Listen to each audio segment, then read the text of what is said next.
क्या brain tumour surgery के बाद या ब्रेन ट्यूमर के ट्रीटमेंट के बाद हम अपनी नॉर्मल लाइफ जी पाएंगे? विदेशों में क्यों कामयाब है ब्रेन ट्यूमर सर्जरी हमारे से ज्यादा? क्योंकि वहाँ डिटेक्शन बहुत अर्ली है। इंडिया में प्रॉब्लम ये आती है कि वो पहले परेशान होता है, फिर वो 50 लोगों से सलाह लेता है, फिर वो ऑल्टरनेटिव थेरेपी के लिए जाता है और इसमें वो काफी महीने, हफ्ते, साल भी निकाल देता है। बहुत स्वागत है आप सभी का नेशनल खबर के इस खास प्रोग्राम में।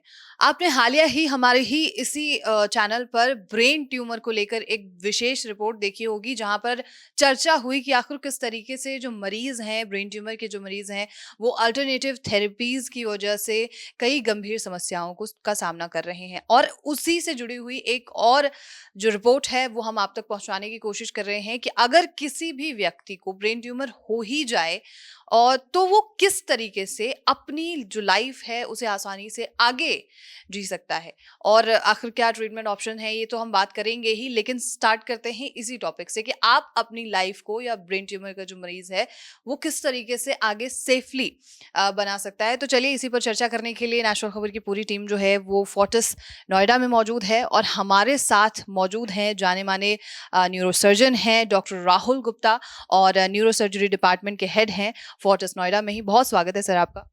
नमस्कार, नमस्कार दर्शकों। और जैसे अभी आपसे चर्चा हुई थी कि ब्रेन ट्यूमर के जो मरीज हैं आखिर किस तरीके से वो अल्टरनेटिव थेरेपीज को अपना रहे हैं, समस्याओं का सामना कर रहे हैं। लेकिन सबसे बड़ा सवाल है कि आप न्यूरो सर्जन हैं, अलग अलग तरीके के ब्रेन ट्यूमर मरीजों को देखते होंगे, किस तरीके से वो अपनी लाइफ को सेफ बना सकते हैं, इस पर आप।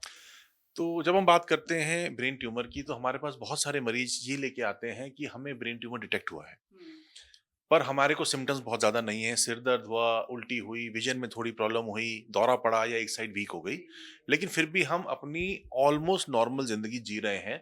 तो क्या ब्रेन ट्यूमर सर्जरी के बाद या ब्रेन ट्यूमर के ट्रीटमेंट के बाद हम अपनी नॉर्मल लाइफ जी पाएँगे? इसके लिए मेरे पास जवाब ये है कि हाँ, हमारे पास ऐसे बहुत सारे गैजेट्स हैं जो अवेलेबल हैं, जिसकी वजह से हम ब्रेन ट्यूमर को बहुत अर्ली स्टेज पे डायग्नोस कर सकते हैं। उनकी बहुत अच्छे से हम क्वालिटी जांच सकते हैं, किस तरह का ट्यूमर है, कैसे निकलेगा, कैसे सर्जरी होगी, क्या और ऑप्शंस हैं हमारे पास। और उसके बाद हम ऑपरेशन थिएटर के अंदर जब पेशेंट को लेके आते हैं तो वहां पर भी हमारे पास बहुत सारे ऐसे तरीके, टेक्निक्स और टेक्नोलॉजी और गैजेट्स हैं जिससे कि हम ब्रेन ट्यूमर सर्जरी को सेफ बना सकते हैं। ब्रेन ट्यूमर सर्जरी होने के बाद हम उसको सैंपल को जो है वो टिश्यू डायग्नोसिस के लिए भेजते हैं और उसके बाद उसमें भी आजकल बड़ा नई चीज़ें आ गई हैं, मॉलिक्यूलर और जेनेटिक लेवल तक बात हो रही है। तो उससे हमें पता चलता है वो किस प्रकार का ट्यूमर है और क्या-क्या बेस्ट ट्रीटमेंट ऑप्शंस अवेलेबल है आगे रेडियोथेरेपी और कीमोथेरेपी के माध्यम से। तो ये सब चीज़ें जब हमारे पास हैं, तो हम ब्रेन ट्यूमर के ट्रीटमेंट को सेफ बना सकते हैं, जिससे कि ऑलमोस्ट 75 टू 80% पेशेंट्स आगे अपनी लॉन्ग हेल्दी नॉर्मल लाइफ जी सकते हैं। तो आपने जो ट्रीटमेंट बताया वो ट्रीटमेंट किस तरीके से काम कर सकता है, क्या है? तो हम जब बात करते हैं ब्रेन ट्यूमर सर्जरी या ब्रेन ट्यूमर ट्रीटमेंट की, तो सबसे आवश्यक चीज ये है कि ब्रेन ट्यूमर जल्दी डिटेक्ट हो। विदेशों में क्यों काम